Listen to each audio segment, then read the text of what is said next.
Hello, class. Welcome to our next seminar Saturdays. This week's paper is going to be about health insurance costs and how it affects workers. So the title of the paper is How Do Health Insurance Costs Affect Low and High Income Workers? It's by Janet Gao, Shan G, Lauren Schmidt, and Cristina Tello-Trillo. I apologize if I mangled one of the authors' names, and this was something presented at WFA in 2025. So this is a working paper presented at one of the top finance conferences, and it's a household finance type of paper here, though we are talking about health insurance that is being offered by companies. So yeah, so health insurance as a quick overview. It is a very common, often mandatory employee benefit. Employers will typically offer this for full-time employees. They kind of have to be competitive. And there is a cost to the firm, and this cost should be mostly fixed relative to the employee's income. So if you have someone who's earning $150,000 and someone who's earning $50,000, their health insurance cost to the employer shouldn't be much different. High income employees will cost the employer a similar amount as a low income employee. So it's sort of a fixed cost on a per employee basis. So every employee you add, there's just a fixed increase in your health insurance cost. So if you have a general increase in insurance costs, what's going to happen is either there's an increase in the employer's expense, or they have to reduce their benefits, which make it harder to hire and retain. So if we put these together, if employers see their health insurance costs rise, is there an effect on their employees?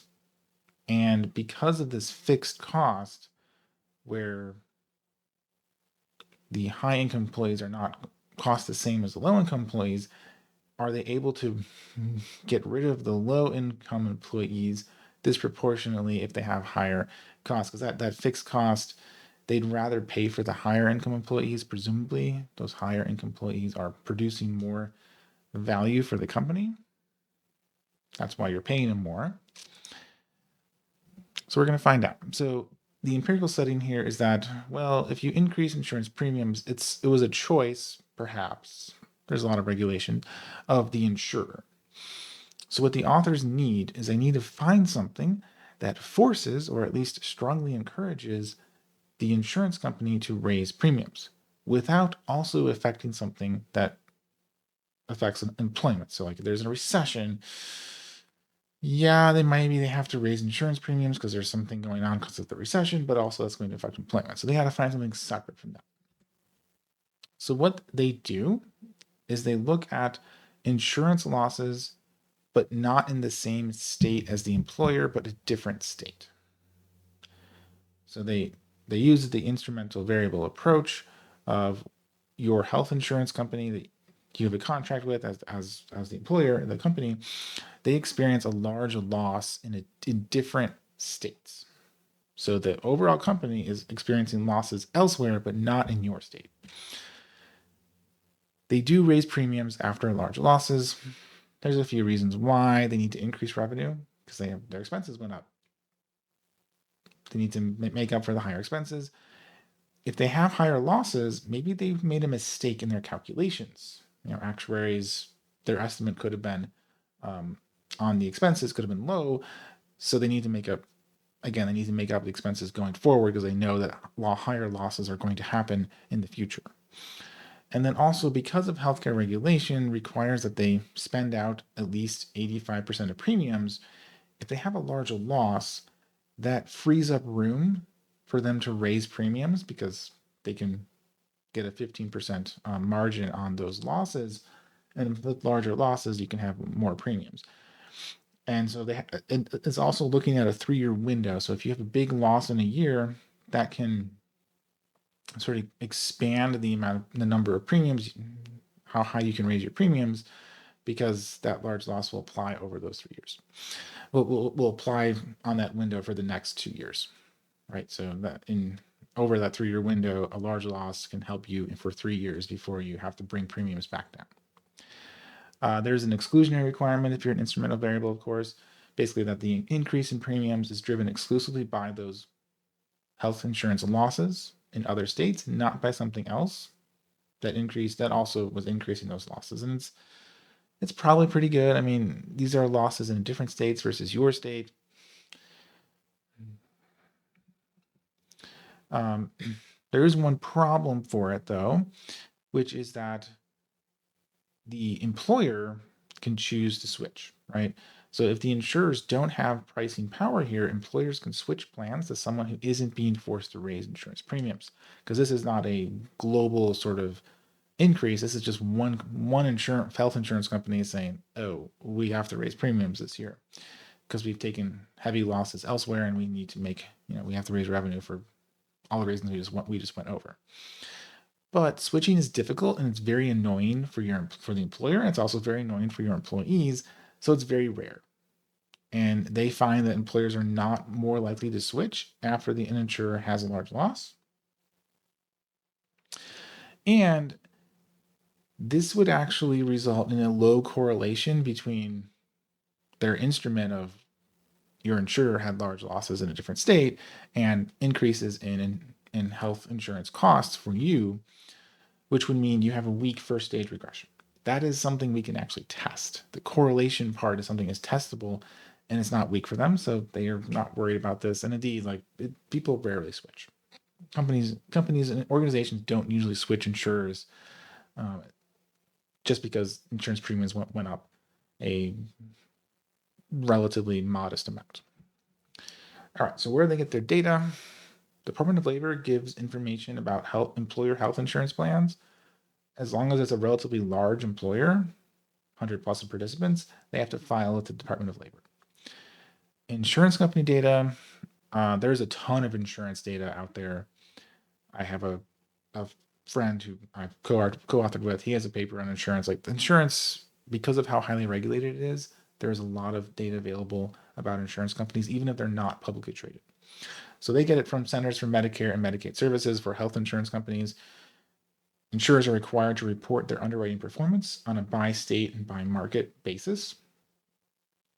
And employer plans are one market type. It's a very large market type. So they can aggregate up from the parent level or from subsidiaries up to the parent level. And they have lots of detailed data about these plans because, again, insurance companies are super highly regulated and we get a lot of data from them. And they also take anonymized tax return data from the IRS, which is not easy to get, but it is gettable. And they can then link the employees and the employers, because you have your tax return and your employer shows up on your W-2, and then they can link that to the health insurance plans and insurance companies. So they first look at firm employment. This is their second stage regression. And as premiums per person goes up, so costs is going up, the number of employees is decreasing. Fewer employees next year for that firm. They're retaining fewer employees. They're not reducing new hires. So it seems like it's coming from current employees are leaving at higher rates. That was actually a typo, but I'll pretend it was a pun. And they are not being reduced by a reduction in hiring. So hiring is still relatively the same. It's just there's more attrition of current employees. Now, who is the one leaving? Because we think based on the fixed cost sort of story, it's going to come from the low income people.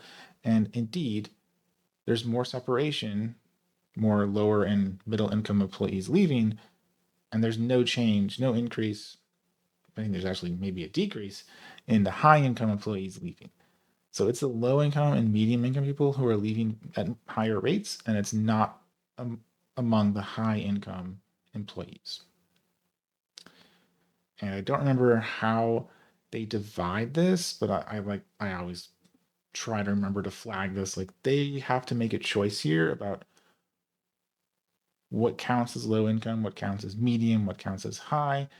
And it's possible the choices could change things, although it's pretty strong results here. So I'm suspecting it probably wouldn't matter too much. They have a lot of controls, a lot of fixed effects.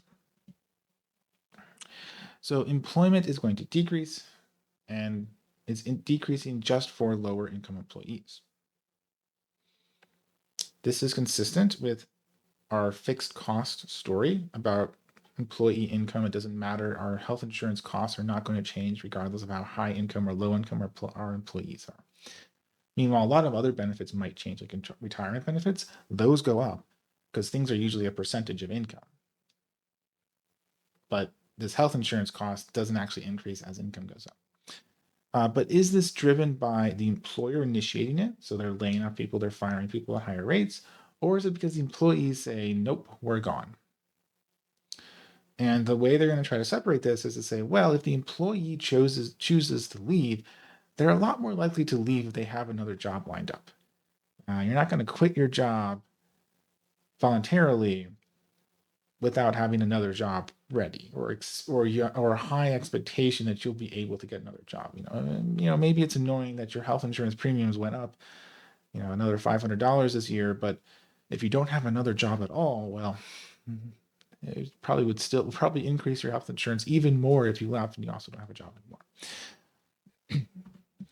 So they look at unemployment following the shock to the health insurance premiums, and the low income and medium income employees, they are more likely to be unemployed, both that year as well as the next year.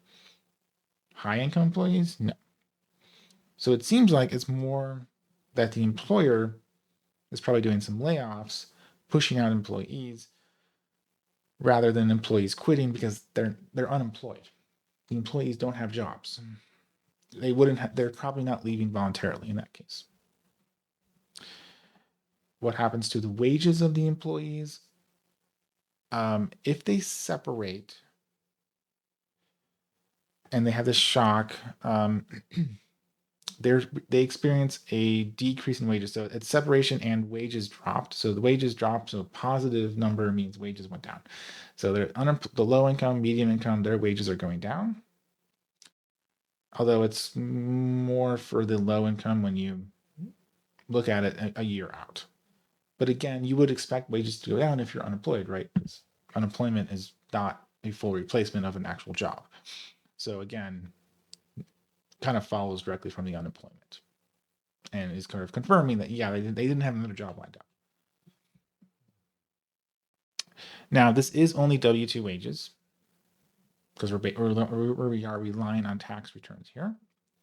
So there's potentially other labor income that these people could have quit and started working, running their own business or something and making money that way. But their wage growth as well seems to go down for the low income people, and the medium and especially the high income people. There's no change in their wage growth. Again, this is just all pointing towards this is the companies getting rid of lower income workers when the fixed costs are getting too high. Now, if costs increase, the employer has a choice. They can increase the amount they pay, which means they absorb the cost, or they can pass the cost on to the employees, where it seems like because the employer is getting rid of the employees that they're being forced to absorb it. But regardless of whether they're passing on costs or absorbing it, either response by the employer would encourage reduced participation. Either the plan isn't as good on the employee side, so they drop out because the cost is higher now, and the benefits haven't changed, or the employer is going to try to push people away from the plan, get them off the plan, make them ineligible from the plan. One easy way to do this, and one thing that companies absolutely do, is try to game the full-time versus part-time. Like, well, we'll reduce your hours by 5 hours. We'll push you in on the part-time, even though you're still working 30 hours or something like that. There's complicated rules about what makes you eligible as a full-time or not. And if you're part-time, we don't have to give you health insurance. So you're no longer eligible. And that would be a way to push on the employer side to push people away from the plan.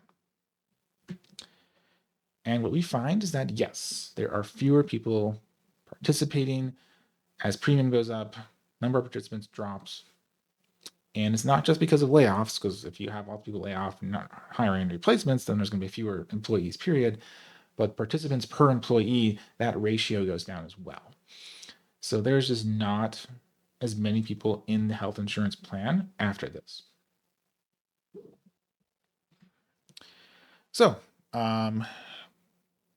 fairly straightforward conclusion here.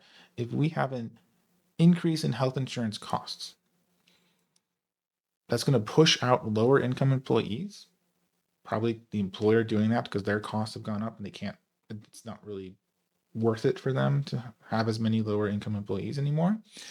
Those low income employees get pushed onto unemployment. They have lower wage growth. They have a decrease in wages for at least in the short term.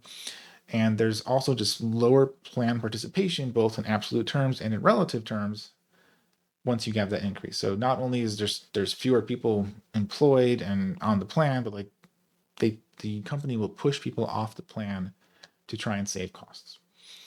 So this would generally support the claim that health insurance costs are indeed a fixed cost, or at least close to it, and that low income employees are relatively more expensive in terms of health insurance for an employer versus a high income employee, because we do not see that shift for the high income employees.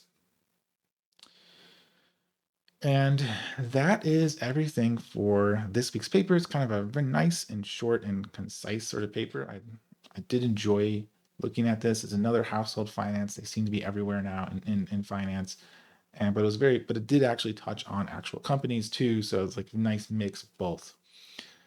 And I think, at least if I'm putting on my referee hat, they really need to make sure they get that low income versus high income solid, because I would love to have like a good theoretical reason for what's your cutoff for low income, what's your cutoff for medium income, because their whole paper is about the low income employees after all.